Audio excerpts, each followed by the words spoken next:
The Indiana Fever are down a coach for an indeterminate amount of time for the next few games. Have you heard of Murphy's Law?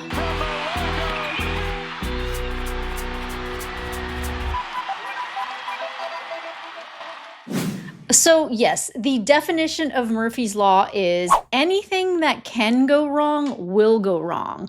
Now, I'm being kind of dramatic here, but the Indiana Fever are down coach Stephanie White for an indeterminate amount of time. She is out for personal reasons. Stephanie White and her partner, Lisa Salters, who is also a sideline reporter for some NBA games. She is a sideline reporter for the NFL.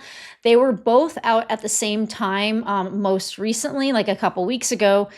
This is completely a personal reason, but there's obviously something that they're dealing with at home. But the adversity that the Indiana Fever have faced this season, I don't know that I've ever seen a team just go down so many key players and key factors to the roster. I mean, I don't know if a coach would be like a key roster member, but she's definitely a key member of the team.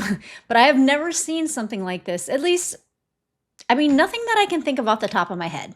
The Indiana Fever tonight are playing the Golden State Valkyries, and Stephanie White will not be joining the team over on the West Coast. It is 10 p.m. my time, but I will be going live if you guys do want to pop in. I don't know how many people will be here, but it's just a really fun time. Either way, Stephanie White will not be there, and the reins will be given to Austin Kelly. Now, Austin Kelly is someone who has worked with Steph White for many years, so I think he does understand the systems that she wants to run. When he did step in for Steph White a few days ago, they did win the game. He looked mighty sharp doing it in his nice suit, and this is what he had to say about stepping in tonight for the Golden State Valkyries and for the indeterminate amount of time for however long Steph White's going to be out. It's going to be the same. I think we're an extension of each other, Kelly says. The message is still the same that we talk about in the locker room. Playing for each other, getting it done on the defensive end, and then having that help fuel us on the offensive end. But the vibes are good. He better watch out with that vibe talk, or else he's going to get a bit of the Chris Koklanis Dallas Wings reputation. Now, this is a pretty difficult stretch of games that the Indiana Fever are playing, not necessarily because of who they're playing. It's because they are playing, 5 games in 8 days. And that includes a 3-game West Coast trip, then a home and away back-to-back against the Sparks, and then the Dallas Wings back-to-back. Now, according to ESPN, Kelly says the priority during the stretch is to manage everyone's minutes. Because I think that being on such a hard stretch of games is kind of difficult. And, Caitlin Clark has just gotten back from injury. She's played 2 games. And I don't know if anyone else noticed, but I definitely noticed after the first half of the Liberty game, she kind of started puttering out a little bit because her cardio isn't necessarily in game shape yet.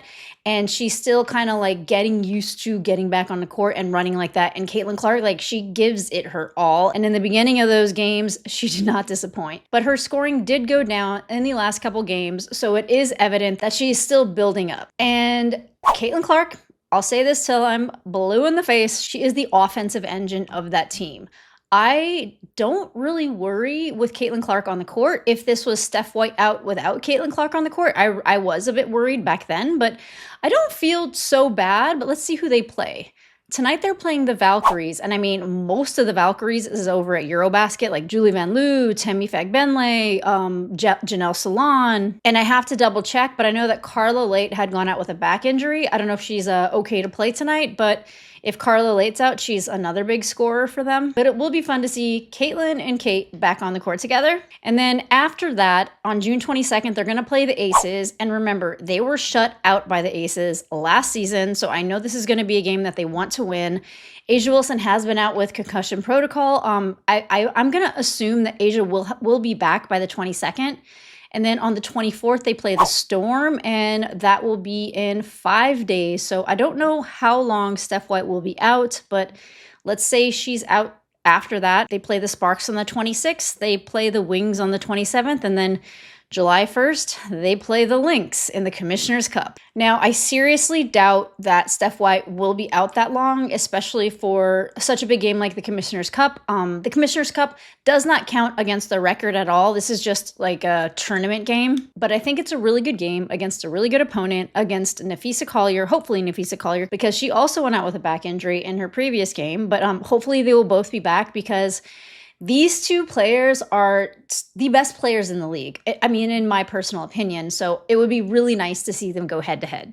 I mean, there's also Duana Bonner, and Duana Bonner is also out with personal issues. And I've not been really reporting on this because, I mean, everyone is entitled to take personal issues out. I think being out this many games, I can't say that I haven't been thinking about it and wondering why, because there are so few games in the WNBA season. So, you know, a lot of people are starting to worry and get concerned, and just hoping that everything is okay with Duana Bonner, because, you know, she has been having some struggles. My personal, like, the eye test for me is she's struggling with the pacing. She's struggling not getting foul calls. Like, she's definitely used to getting more foul calls being on the Connecticut Sun. But again, I can't speculate further than that. And all I can say is that I do hope she comes back, because Duana Bonner, in last season, she was a sniper, and that's what I want to see Duana Bonner get back to, spotting up at the wing, her and Lexi Hull spotting up at the wing and hitting those threes. Oh yeah, and not to mention, she's a great defender. Her rebounds are better than I ever remember them. So again, I'm not concerned about the Valkyries game tonight. I mean, they are crippled without most of their players, but you know, you can never, don't count your eggs before they're hatched. I'm a little concerned about the Aces if A'ja Wilson's back. I would be concerned about the Storm. They're a force to be reckoned with, especially Gabby Williams. She had 8 steals. What is it, last night? 8 steals. Not to mention how much Skylar Diggins has stepped up. Nneka Ogwumike, when she went head-to-head with A'ja Wilson, dominant. And let's not forget Erica Wheeler, who against the Lynx just showed out with 20 points. She ended up getting a standing ovation from the crowd after they delivered the Lynx their first loss. Now, granted, this is a Seattle Storm that also lost to the Valkyries, but this was a Valkyries with most of their team intact, and a Valkyries that have actually been probably the most shocking surprise of the season. Now, if she is still out for the Sparks game on June 26th, I'm not really worried.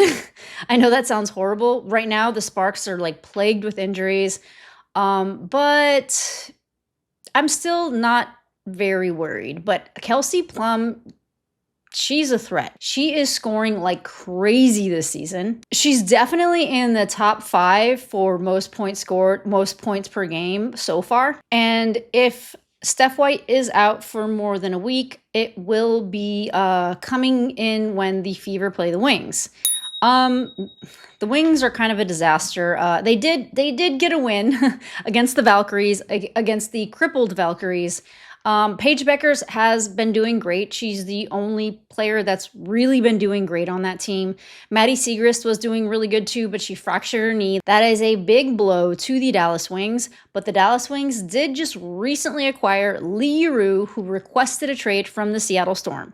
And they were definitely needing some depth in the front court, because their front court of Maisha Hines-Allen and Nalissa Smith was not cutting it. Anyway, the point is that Stephanie White is out, and that is some bad news. But there's some things you just kind of got to deal with in life, and personal issues are one of them, and just prayers up for Steph White.